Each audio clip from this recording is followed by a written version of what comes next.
اعوذ باللہ من الشیطان الرجیم، بسم اللہ الرحمن الرحیم۔ یا ایھا الذین آمنوا لا تأکلوا الربا اضعافا مضاعفا واتقوا اللہ لعلکم تفلحون۔ گزشتہ درس کے اندر غزوہ احد کا ذکر تھا، آگے غزوہ احد کا ذکر تھا، تو آئندہ رکوع کے اندر بھی غزوہ احد سے متعلق کچھ آیات، کچھ تنبیہات، اور غزوہ احد کے اندر جو مسلمانوں کو نقصان ہوا، اس نقصانوں کی وجہ سے مسلمان بڑے دل برداشتہ ہوئے تھے، تو اس کے اوپر اللہ تعالیٰ کی طرف سے ڈھارس امید دلانا ہے، اور چند احکامات ہیں۔ تو غزوہ احد یعنی جنگ احد جو مسلمانوں اور کافروں کے درمیان ہوئی، مشرکوں کے درمیان ہوئی، ہجرت کے تیسرے سال۔ غزوہ بدر کے اندر اس سے پہلے ہجرت کے دوسرے سال بدر کے مقام پر لڑائی ہوئی تھی، جس کے اندر مشرکین کے بڑے بڑے 70 سردار مارے گئے، 70 قید ہوئے۔ مسلمانوں نے پھر اس کی وجہ سے وہاں پر مسلمان تعداد میں بہت کم تھے، مشرک بہت زیادہ تھے، لیکن مسلمانوں نے محض اللہ تعالیٰ کے اوپر توکل اور بھروسے کی بنیاد پر، جذبے کی بنیاد پر وہ جنگ لڑی تھی، صبر کیا تھا، آنے والی مصیبتوں سے گھبرائے نہیں تھے، اور اللہ اور اس کے رسول کے حکم کی من وعن جس طریقے پر اللہ تعالیٰ نے حکم کیا، حضور نے حکم کیا، اسی طریقے پر اطاعت کی، اور انہوں نے جب جنگ لڑی تو پھر 313 صحابہ کرام 1000 کی جمعیت کے اوپر غالب آئے۔ دوسری طرف 1000 تھے اور مسلمان کتنے تھے؟ 313 تھے۔ تو مشرکوں نے جب دیکھا کہ 70 مارے گئے، 70 قید ہوئے، تو ان کو بڑی ان کی بے عزتی ہوئی، تو انہوں نے بدلے کی ٹھان لی کہ ہم نے بدلہ لینا ہے۔ 1 سال تک وہ تیاری کرتے رہے کہ ہم نے مسلمانوں سے بدلہ لینا ہے۔ 1 سال کے بعد تیار ہو کے وہ مسلمانوں کے اوپر حملہ کرنے کے لیے نکلے۔ تو احد مقام ایک پہاڑ ہے مدینہ منورہ کے آس پاس، اس پہاڑ کے پاس دونوں لشکر آمنے سامنے ہوئے۔ حضور اکرم صلی اللہ علیہ وسلم نے میدان کو دیکھ کر، اس جگہ کی جغرافیوں کو دیکھ کر، کچھ صحابہ اکرام کو ایک مخصوص جگہ پر متعین کیا کہ آپ نے یہاں سے ہلنا نہیں ہے، ہم غالب ہوں یا مغلوب ہوں، ہم جیت رہے ہوں یا ہار رہے ہوں، تم نے یہاں سے ہلنا نہیں ہے۔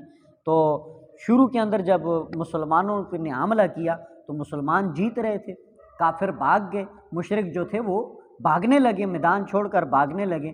تو حضور نے وہ جو چند صحابہ کرام مخصوص جگہ پر رکھے ہوئے تھے، انہوں نے سوچا کہ یہ حکم کب تک تھا کہ اب تو مسلمان جیت رہے ہیں، تو اب یہاں پر ٹھہرنے کی کوئی وجہ نہیں ہے، تو وہ وہاں سے ہٹ گئے۔ حالانکہ وہ غلط بھی نہیں تھے، انہوں نے ایک خطا تھی، اجتہادی خطا تھی، انہوں نے غلط سمجھا، تو وہ وہاں سے اپنی جگہ سے ہٹ گئے۔ اور وہ ایسی جگہ تھی کہ اس کو یوں کہہ لیں کہ اس جگہ کا چور دروازہ تھا، چور دروازہ، وہاں سے حملے کا جو ہے وہ امکان تھا کہ یہاں سے حملہ کر سکتے ہیں چھپ کر مشرک۔ مسلمان وہاں سے ہٹے، صحابہ کرام وہاں سے ہٹے، تو خالد ابن ولید رضی اللہ تعالیٰ عنہ جو اس وقت مسلمان نہیں ہوئے تھے، وہ کافروں کی طرف سے لڑ رہے تھے، تو انہوں نے اس جگہ کو جب خالی دیکھا تو اس پیچھے والی جگہ سے مسلمانوں کے اوپر حملہ کیا، اور اس حملے کے اندر مسلمان 70 شہید ہوئے۔ کتنے مسلمان؟ 70 مسلمان شہید ہوئے، اور اسی طریقے پر 70 سے زیادہ وہ زخمی ہوئے، یہاں تک کہ وہ اسی گمسان کا انہوں نے حملہ کیا، اتنا شدید حملہ کیا کہ یہ افواہ تک ہوئی کہ لوگوں نے افواہ اڑائی کہ حضور اکرم صلی اللہ علیہ وسلم وہ بھی شہید ہو گئے، حضور اکرم صلی اللہ علیہ وسلم وہ بھی کیا ہو گئے؟ شہید ہو گئے۔ جب مسلمانوں نے یہ سنا کہ حضور بھی شہید ہو گئے تو بہت سارے جو ہے وہ ہمت ہار گئے، ڈر گئے، پیچھے ہٹ گئے، ہمت ہار کے بیٹھ گئے بہت سارے۔ تو ان تمام چیزوں کو، ان کمزوریوں کو اللہ تعالیٰ نے یہاں پر ذکر کیا ہے، اور کچھ تلقینیں کی ہیں کہ آئندہ کے لیے اگر اس طرح کی کوئی صورتحال آ جائے تو آپ نے صبر اور استقامت کے ساتھ جو ہے کھڑے رہنا ہے، ڈٹ کے کھڑے رہنا ہے دین کے لیے، اللہ کے پیغام کے لیے، اللہ کی شریعت کے لیے، کہ تو آپ نے پیچھے نہیں ہٹنا، کسی صورت میں بھی ہمت نہیں ہارنی ہے۔ تو یہ آگے کچھ آیات وہ ایسی ہیں، لیکن پھر یہاں پر مسلمانوں کو نقصان ہوا تو مسلمانوں نے کہا کہ آئندہ اگر جب ہمیں موقع ملے گا تو ہم دگنا بدلہ لیں گے۔ کیا کریں گے؟ دگنا بدلہ، یعنی انتقام، کہنے لگے کہ ہم کیا کریں گے؟ انتقام لیں گے۔ حضرت حمزہ رضی اللہ تعالیٰ عنہ سید الشہداء، حضور اکرم صلی اللہ علیہ وسلم کے چچا ہیں، ان کا مسئلہ کر دیا تھا، یعنی آپ کے ناک، آپ کے کان، آپ کے آنکھیں نکال دی تھی، کان کاٹ دیے تھے، ناک کاٹ دیا تھا، بالکل اس طریقے پر حضور اکرم صلی اللہ علیہ وسلم کے چاچا، تو مسلمانوں نے اس تکلیف کو دیکھتے ہوئے انہوں نے کہا کہ آئندہ جب ہم ان کے مد مقابل آئیں گے تو ہم اس سے ڈبل ان کو عذاب دیں گے، ڈبل ان کو جو ہے وہ ہم ماریں گے۔ تو اللہ تعالیٰ نے پھر اس کی مناسبت سے فرمایا کہ یا ایھا الذین آمنوا، اے ایمان والو، لا تاکلوا الربا اضعافا مضاعفا، کہ تم نہ کھاؤ ربا، سود، اضعافا مضاعفا، بڑھا چڑھا کر سود مت کھاؤ۔ واتقوا اللہ، اللہ سے ڈرتے رہو، لعلکم تفلحون، تاکہ تم کیا ہو سکو جی، کامیاب ہو سکو۔ سود کو کیوں ذکر کیا؟ تو اللہ تعالیٰ نے یہ فرمایا کہ جس طریقے پر سود انسان کے اخلاق کو خراب کرتا ہے، اسی طریقے پر یہ بڑھا چڑھا کر انتقام کی جو انسان کے اندر جذبہ ہوتا ہے، یہ بھی انسان کے اخلاق کو کیا کرتا ہے؟ خراب کرتا ہے۔ اللہ تعالیٰ نے فرمایا وَإِنْ عَاقَبْتُمْ فَعَاقِبُوا بِمِثْلِ مَا عُوقِبْتُمْ بِهِ، اگر تم انتقام لینا ہی چاہتے ہو تو اتنا ہی انتقام لو کہ جتنا تمہیں انہوں نے تکلیف پہنچائی ہے، اتنی ہی تکلیف پہنچاؤ، زیادہ تکلیف نہ پہنچاؤ۔ جس طریقے پر سود کے اندر کیا ہوتا ہے؟ زیادتی ہوتی ہے نا، کسی کو پیسہ دیتے ہیں، ادھار پر پیسہ دیتے ہیں اور کہتے ہیں کہ اتنے پیسے تم زیادہ مجھے واپس کرو گے، یا اتنے پیسے لے لو، اتنی مدت کے اندر تم نے دے دیے تو ٹھیک، اگر نہیں دیے تو اتنے پیسے تمہارے اوپر لگ جائیں گے، یہ زیادتی ہوتی ہے۔ تو اسی طریقے پر یہ بھی انتقام، زیادتی والا انتقام، یہ بھی برا ہے جس طریقے پر سود برا ہے۔ تو فرمایا جس طرح سود حرام ہے، اسی یہ مناسبت ہے، ٹھیک ہے جی، تو جس طرح سود کے اندر زیادتی جو ہے یہ اچھی نہیں ہے، حرام ہے، اسی طریقے پر انتقام کے اندر بھی زیادتی یہ اچھی نہیں۔ پر کیا فرمایا؟ بلکہ اللہ سے ڈرو، تقوی اختیار کرو۔ اللہ سے ڈرنے کا مطلب کیا ہے کہ اگر تم نے بدلہ لینا بھی ہے اتنا لو کہ جتنا تمہارے ساتھ تکلیف ہوئی، ٹھیک ہے۔ واتقوا النار التي اعدت للكافرین، اور ڈرو اس آگ سے جو اللہ تعالیٰ نے تیار کر رکھی ہے، کس کے لیے؟ کافروں کے لیے۔ تو یہ ہے کہ بنیادی طور پر آگ کس کے لیے ہے؟ کافروں کے لیے، ایمان والوں کے لیے نہیں، بنیادی طور پر۔ لیکن جب اللہ تعالیٰ نے ڈرایا ہے ایمان والوں کو آگ سے، تو اس کا مطلب یہ ہے کہ ایمان والے بھی جو گناہ گار ہوں گے، جو خطا کار ہوں گے، جن سے خطائیں سرزد ہو جائیں گی، ان کو بھی اللہ تعالیٰ جو ہے بطور تنبیہ اور بطور ان کو پاک کرنے کے ان کو بھی آگ میں کیا کرے گا؟ ڈالے گا۔ تو اللہ تعالیٰ نے فرمایا واتقوا النار، اس ڈرو اس آگ سے، اعدت للکافرین، جو کافروں کے لیے کیا کی گئی ہے؟ تیار کی گئی۔ وَأَطِيعُوا اللَّهَ وَالرَّسُولَ لَعَلَّكُمْ تُرْحَمُونَ، اور اللہ اور اس کے رسول کی اطاعت کرو، لَعَلَّكُمْ تُرْحَمُونَ، تاکہ تم پر رحم کیا جائے۔ یعنی اللہ اور اس کے رسول کی اطاعت کے اندر رحم۔ دنیا کے اندر ہم اللہ کی اور اس کے رسول کی اطاعت کریں گے، ہر اعتبار سے اللہ تعالیٰ جو ہے وہ کیا کرے گا؟ رحم کرے گا، دنیا کے اندر بھی اور آخرت کے اندر بھی۔ حضور اکرم صلی اللہ علیہ وسلم کی اطاعت، اللہ کی اطاعت، یا دوسری جگہ پر فرمایا اطیعوا اللہ والرسول، اللہ اور اس کے رسول کی اطاعت جو ہے یہی بڑی کامیابی ہے، یہی کیا ہے؟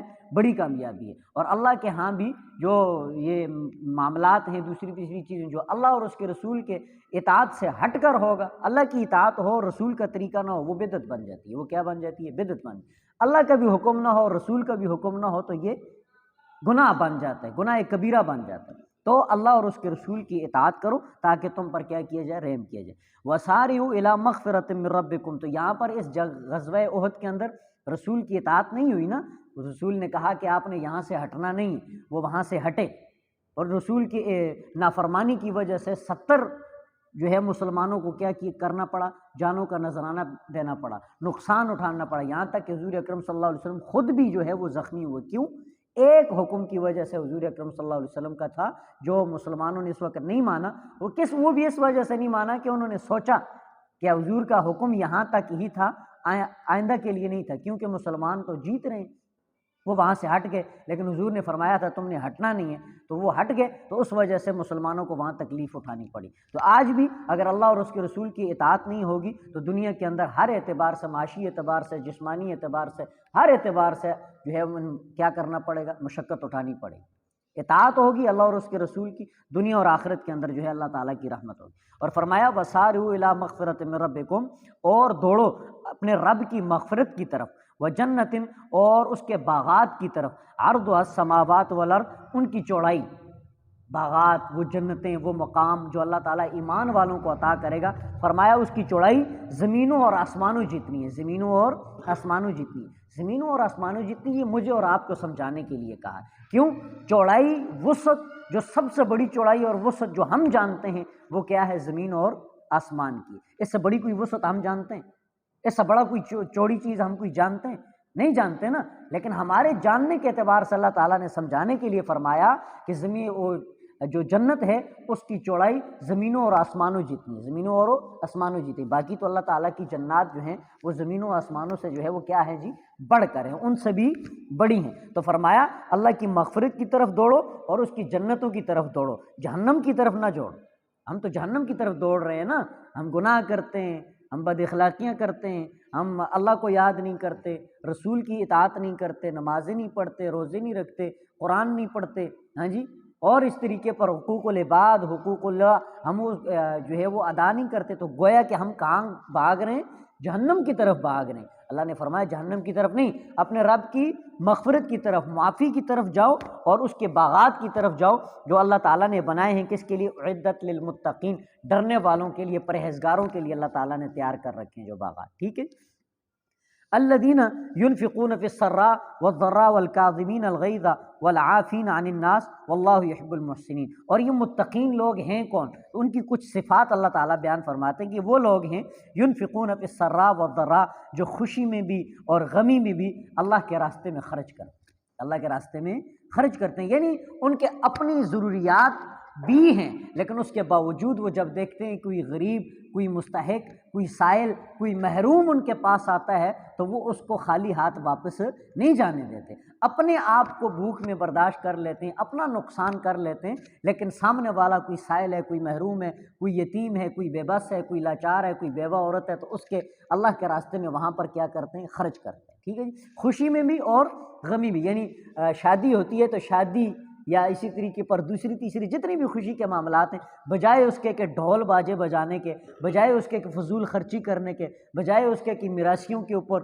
ان کو بلا کر اور اسی طرح یہ گویوں کو بلا کر ان کے اوپر پیسہ خرچ کرنے کے، وہ کیا کرتے ہیں جی، اپنی بیٹی کی اگر شادی ہے، بیٹے کی شادی ہے تو اپنی بیٹی کی شادی پر بھی خرچ کرتے ہیں، اور یتیم بیٹی کوئی ہو تو اس کی شادی کے بھی خیال کرتے ہیں، اس کے بھی ساز و سامان کا خیال کرتے ہیں، اس کی شادی کراتے ہیں، ٹھیک ہے جی۔ اس طرح یتیم کوئی اپنا لڑکا ہے تو یتیم اپنے لڑکوں کو تعلیم دیتے ہیں، اچھا کھانا دیتے ہیں، اچھا پہننا دیتے ہیں، اچھا لباس دیتے ہیں۔ اسی طریقے پر اس کی کوئی گھر بار کے آس پاس اڑوس پڑوس میں، رشتہ داروں میں، دوستوں احباب میں اس کے جان میں کوئی عزیز لڑکا ہوتا ہے جو کہ یتیم ہوتا ہے تو اس کو بھی وہ اسی طریقے پر اچھی تعلیم دینے کی کوشش کرتے ہیں، ہاں جی، اچھی تربیت دینے کی کوشش کرتے ہیں، اچھا کھانا، اچھا پینا، اچھا عمدہ لباس اس کو بھی دیتے ہیں۔ تو فرمایا الذین ينفقون فی السراء، خود مالداری میں ہوں، خوشی میں ہوں تب بھی خرچ کرتے ہیں اللہ کے راستے میں، اور اگر مالداری میں نہ ہو، غریب ہوں، ہاں جی، خود محتاج ہوں، اس کے باوجود پھر بھی اللہ کے راستے میں خرچ کرتے ہیں، یہ متقین ہیں۔ والکاظمین الغیظ، اور اسی طریقے پر غصے کو پی جانے والے ہوتے ہیں، غصے کو پی جانے والے۔ حضور اکرم صلی اللہ علیہ وسلم نے فرمایا کہ جو ہے وہ پہلوان وہ شخص نہیں ہے کہ جو کیا ہے اپنے غصے کے بلبوتے پر کسی کو بھی اٹھا کر نیچے پٹکتے، نہ، بلکہ پہلوان وہ ہے کہ باوجود طاقت اور قدرت کے سامنے والے زیادتی کرے، یہ اس کو معاف کر دے، یہ اس کو کیا کر دے؟ معاف کر دے، ٹھیک ہے۔ اور یہ غصہ جو ہوتا ہے یہ انسان کے اندر جہنم کی آگ کی صفت ہوتی ہے، جہنم کی آگ کی صفت ہوتی ہے، تو کوئی اس جہنم کی آگ کو ٹھنڈا کر دیتا ہے، بجھا دیتا ہے، تو یہ تقوی والے لوگ کر سکتے ہیں، بغیر تقوی والے، جری لوگ، جرأت کرنے والے، انکار کرنے والے، اللہ کے سامنے ڈٹ کر کھڑے ہونے والے، وہ غصے پر کبھی کنٹرول نہیں کر سکتے۔ اور یہ غصہ وہ چیز ہے کہ اگر ہم اس کو واقعی میں جس طرح اللہ تعالیٰ نے فرمایا کہ ایمان والے نیک لوگ وہ ہیں جو غصے کو پی جاتے ہیں، تو اگر ہم غصے کو پی جائیں تو آدھے مسائل دنیا کے اندر ویسے ہی حل ہوتے ہیں۔ گھر بار کے اندر بیٹی اپنے باپ کے سامنے غصے کو نہیں پی سکتی، بیٹا اولاد کے سامنے، والد اپنی اولاد کے سامنے غصے کو نہیں پیتا، بیوی اپنے شوہر کے سامنے، شوہر بیوی کے سامنے، یہ غصے کو نہ پی جانے کے، برداشت نہ ہونے کی وجہ سے یہ گھروں کے اندر فساد ہوتا ہے، گھروں کے اندر بے چینی ہوتی ہے، اضطراب ہوتا ہے۔ لیکن اگر وہ ایمان کی صفت پر آ جائیں کہ غصے کو پی جانے والے بن جائیں، درگزر کرنے والے بن جائیں، برداشت اور وسعت پیدا کرنے والے بن جائیں، تو انسان کا گھر، انسان کا ماحول وہ جنت کا، دنیا کے اندر بھی وہ جنت کا ماحول بنا سکتا ہے۔ انسان وہاں جو دنیا کے اندر بھی جنت کا ماحول، سکون والا، اطمینان والا ماحول کیا کر سکتے ہیں؟ بنا سکتے ہیں۔ والعافین عن الناس، اور معاف کرنے والے ہیں لوگوں سے، لوگوں سے کیا کرتے ہیں؟ یعنی لوگ کوئی زیادتی کر جائیں، برا بلا کہہ دیں، گالی کر دیں، ظلم اور زیادتی کر لیں، کچھ بھی کر لیں، لیکن وہ کیا کرتے ہیں جی؟ معاف کر دیتے ہیں، بدلہ نہیں لیتے، اور اس سے بدلے سے اوپر کیا ہے جی؟ بڑھ کر یعنی غصے کا اظہار نہیں کرتے۔ حضرت زین العابدین رحمۃ اللہ تعالی حضرت حسین رضی اللہ تعالیٰ عنہ کے بیٹے ایک مرتبہ وضو فرما رہے تھے تو لونڈی جو ہے ان کی جو نوکرانی تھی وہ ان کو وضو کرا رہی تھی، پانی ڈال رہی تھی، تو پانی اس کے ہاتھ سے گر گیا، تو حضرت زین العابدین رحمۃ اللہ تعالیٰ علیہ کو بڑا غصہ آیا، تو اس لونڈی نے نوکرانی نے جب دیکھا کہ بڑے غصے میں حضرت، تو ایک دم کہنے لگی والکاظمین الغیظ، والکاظمین الغیظ، یعنی ایمان والے غصے کو پی جاتے ہیں، تو آپ خاموش ہو گئے، والعافی، تو جیسے ہی خاموش ہوئے تو وہ بھی پڑھی لکھی تھی اس وقت کی نوکرانیاں، غلام بھی بڑے محدث ہوا کرتے تھے، مفکر ہوا کرتے تھے، ہاں جی، بڑے بڑے، ٹھیک ہے جی، تو وہ اگلی آیت اس نے دوبارہ پڑھی والعافین عن الناس، اور لوگوں سے درگزر کرتے ہیں، لوگوں کو معاف کرنے والے ہوتے ہیں، تو حضرت زین العابدین نے فرمایا کہ بے شک میں نے تجھے معاف کر دیا، تو وہ اور پڑھی لکھی تھی، اپنا فائدہ ڈھونڈنے کی کوشش کر رہی تھی، تو کہنے لگی واللہ یحب المحسنین، اور اللہ تعالیٰ جو ہے نیکی کرنے والوں کو، احسان کرنے والوں کو اللہ محبوب رکھتا ہے، دوست رکھتا ہے، پسند کرتا ہے، تو حضرت زین العابدین رحمۃ اللہ علیہ نے فرمایا جا تو آزاد، جا تو آزاد ہے، تو اس نے نیکی کا کہا کہ اللہ نیکی کرنے والوں سے کیا کرتا ہے، محبت کرتا ہے، تو حضرت زین العابدین سمجھ گئے کہ یہ اس کا ارادہ ہے کہ مجھے کیا کیا جائے، نیکی کی جائے، مجھے آزاد کیا جائے، تو حضرت زین العابدین نے کیا کر دیا، اس کو آزاد کر دیا۔ تو ایمان والے وہ ہیں کہ جو خوشی اور غمی میں اللہ کے راستے میں خرچ کرتے ہیں اور غصے کو پی جاتے ہیں، برداشت کا معاملہ کرتے ہیں، لوگوں سے درگزر کرتے ہیں اور نیکیاں کرتے رہتے ہیں، ان لوگوں سے اللہ تعالیٰ محبت کرتے ہیں۔ اور والذین اذا فعلوا فاحشۃ، اور اسی طریقے پر یہ وہ لوگ ہیں تقوی والے کہ جب ان سے کوئی گناہ ہو جاتا ہے، او ظلموا انفسہم، یا اپنے ساتھ زیادتی کر بیٹھتے ہیں، اپنے ساتھ زیادتی، گناہ کوئی بھی گناہ، جہالت کی بنیاد پر، ہاں جی، لا علمی کی بنیاد پر، شیطان کے بہکاوے میں آ کر، نفس کے بہکاوے میں آ کر کوئی گناہ کر دے، جی، او ظلموا انفسہم، اپنے اوپر زیادتی کر لے، اپنے اوپر زیادتی کیا ہے، یہی زیادتی ہے نا کہ جب ہم دنیا کے شکنجوں کے وجہ سے، دنیا کے دھوکوں کی وجہ سے ہم آخرت کے معاملات کو چھوڑ دیتے ہیں، تو گویا کہ اپنے اوپر ظلم کرتے، گویا کہ اب ہم نماز نہیں پڑھتے، روزہ نہیں رکھتے، زکوٰۃ نہیں دیتے، قرآن نہیں پڑھتے، اللہ اور اس کے رسول کے احکامات کو پڑھتے نہیں، ان کی اتباع نہیں کرتے، اطاعت نہیں کرتے، سمجھنے کی کوشش نہیں کرتے، تو یہ کس کا نقصان کرتے ہیں؟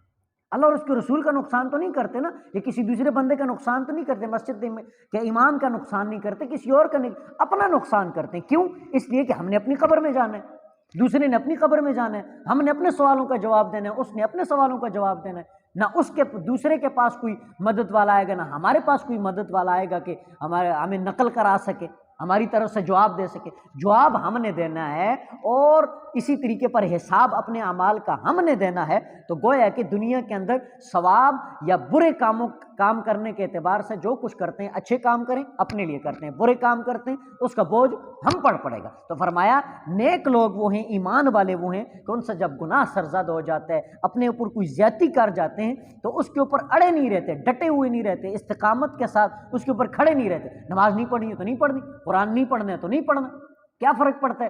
اس طرح کا ان کا ایٹیٹیوڈ یا ان کا نظریہ اس طرح کا نہیں ہوتا، بلکہ ذکر اللہ کو یاد کرتے، اللہ کو کیا کرتے ہیں؟ یاد کرتے ہیں، فاستغفروا لذنوبہم، اور اپنی گناہوں کے اوپر کیا کرتے ہیں؟ معافی مانگتے ہیں، اپنے گناہوں کے اوپر گناہ ہو جاتا ہے معافی کر دیتے ہیں، گناہ ہو جاتا ہے، حضور اکرم صلی اللہ علیہ وسلم نے فرمایا کوئی آدمی گناہ کرے اور پھر توبہ کرے، اور پھر بولا جتنے بھی اس سے گناہ ہوں، ہمیشہ گناہ کے بعد وہ توبہ کرتا ہے تو وہ اصرار کرنے والا نہیں ہے، وہ ہٹ درم نہیں ہے، وہ ہٹ درم نہیں ہے، ٹھیک ہے جی، تو فاستغفروا لذنوبہم، پس پھر وہ اپنے گناہوں کے اوپر معافی طلب کرتے ہیں، وَمَن يَغْفِرُ الذُّنُوبَ إِلَّا اللَّهُ، اور اللہ کو کیوں یاد کرتے ہیں، اللہ سے معافی کیوں مانگتے ہیں؟ اس لیے کہ اللہ کے علاوہ کون ہے جو معافی کر سکتا ہے؟ اللہ کے علاوہ کوئی ہے جو گناہوں کو معاف کر سکتا ہے؟ نہیں، وَمَن يَغْفِرُ الذُّنُوبَ، اللہ تعالیٰ فرماتے ہیں اور کون ہے یغفر الذنوب، جو گناہوں کو کیا کر دے؟ معاف کر دے، الا اللہ، سوائے اللہ کے، اللہ کے علاوہ کوئی بھی گناہوں کو معاف نہیں کر سکتا۔ حضور کی شفاعت، صحابہ کرام کی، شہداء کی، حفاظ کی، یہ جو شفاعتیں وغیرہ ہوں گی یہ اللہ کے ہاں ہوں گی، اللہ کے ہاں یہ شفاعتیں ہوں گی، تو پھر وہاں پر بھی اگر اللہ تعالیٰ کسی کی شفاعت کو قبول کر کے کسی گناہگار کو کیا کرے گا جی؟ اس کے گناہوں کو معاف کرے گا، تو کون کرے گا؟ اللہ کرے گا، ٹھیک ہے جی، اور کس کے بارے میں شفاعت کرنی ہے یہ فیصلہ بھی کون کرے گا؟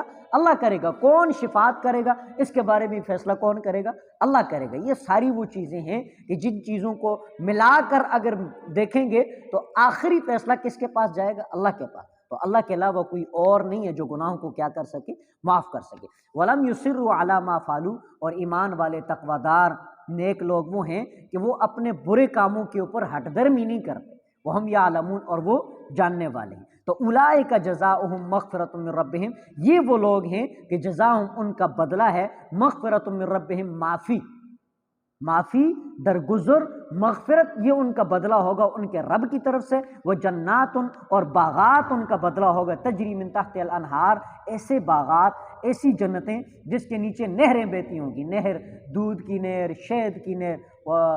سورہ محمد کے اندر الگ الگ نہروں کے ذکر ہیں، الگ الگ نہروں کے ذکر ہیں، ٹھیک ہے جی۔ خالدین فیہا، ہمیشہ اس کے اندر رہیں گے، وَنِعْمَ أَجْرُ الْعَامِلِينَ، بڑا ہی اچھا عمل، اور کیسا ہی اچھا نیک اجر ہے کس کا؟ عاملین کا، نیک اعمال کرنے والوں کا، نیک اعمال کریں۔ تو گویا کہ ایک آگ تیار ہے، اس آگ کی مسافت، اس آگ کی حدت، اس آگ کی شدت ہم سمجھ نہیں سکتے، ہم سمجھ نہیں سکتے، دنیا کی چنگاری ہم برداشت نہیں کر سکتے۔ تو فرمایا آخرت کے جہنم کا سوئی، جہنم کا جو جہنم ہے نا، اللہ تعالیٰ نے جو جہنم بنائی ہے، اس کی جو اندر آگ ہے، جو تپش ہے، اس جہنم کی سوئی برابر، جتنا سوئی کے اندر جو سوراخ ہوتا ہے، اگر اس جہنم کا اتنا سوراخ کر دیا جائے جتنا کہ سورج کے اندر، وہ سوئی کے اندر سوراخ ہوتا ہے، اگر اتنا سوراخ کر دیا جائے، فرمایا ساری دنیا جل جائے، ساری دنیا جل جائے، ایک سوئی کے جتنا چھوٹا سا سوراخ اگر جہنم میں ہو جائے تو ساری دنیا جل جائے، کوئلہ بن جائے، انگارہ بن جائے، اتنی حدت ہوگی کہ ہم اس کو سوچ ہی نہیں سکتے۔ اور اسی طریقے پر، دوسری طریقے پر اللہ تعالیٰ نے نعمتیں ایسی رکھی ہیں کہ ان نعمتوں کو ہم سوچ نہیں سکتے۔ حضور اکرم صلی اللہ علیہ وسلم کی حدیث شریف ہے کہ ایسی نعمتیں نہ کسی آنکھ نے دیکھی، نہ کسی کان نے سنی، نہ کسی کے دل پر کھٹکی، ایسی نعمتیں۔ تو نیک اعمال والوں کے لیے یہ نعمتیں ہیں، برے اعمال والوں کے لیے وہ آگ ہے، وہ کیا ہے؟